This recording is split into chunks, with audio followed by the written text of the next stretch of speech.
Antes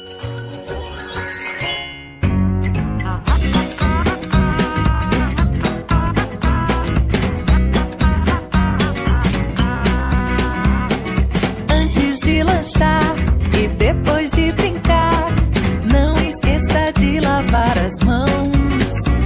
E todos os dentinhos vamos escovar. O sorriso vai ficar lindão.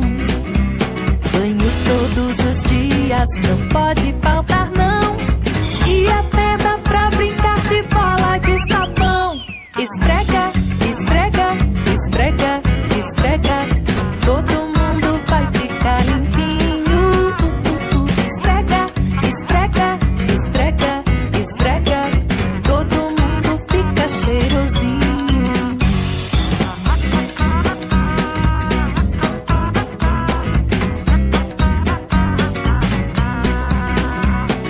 Antes de lanchar e depois de brincar, não esqueça de lavar as mãos.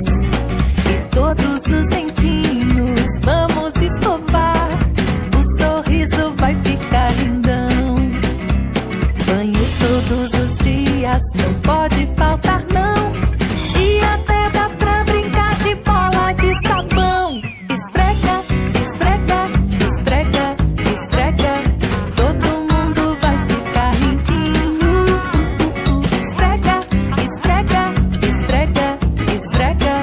Todo mundo fica cheirosinho.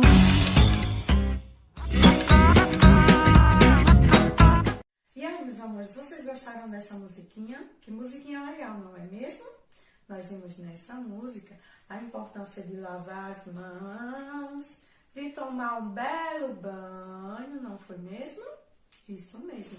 Antes de comer, depois de brincar, devemos lavar nossas mãos direitinho, tomar nosso banho, tá certo? Para ficar limpinho. Nós vamos começar a estudar sobre higiene e saúde, tá certo? E o que é higiene? Higiene são hábitos que conduzem, certo?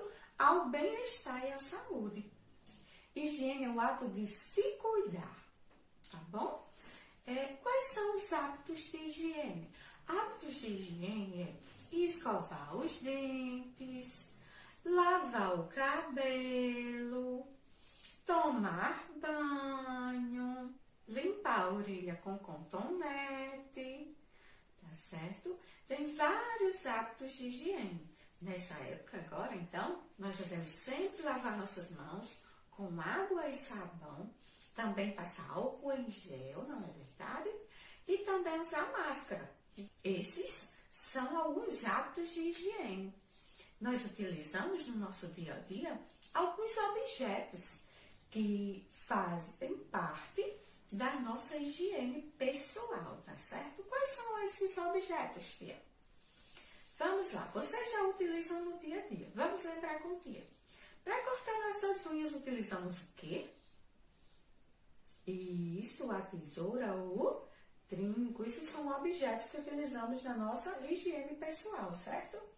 Para tomar banho, vamos lá. O que é que nós utilizamos quando vamos tomar banho? Sabonete, shampoo, creme de cabelo, esponjinha. Não é verdade? Então, esses são alguns objetos que utilizamos na nossa higiene pessoal. E a atividade de hoje, vocês vão desenhar 5 objetos que você utiliza na sua higiene pessoal, tá certo? 5 objetos. Você escolhe quais são esses 5 objetos. Beijinhos e até a próxima aula.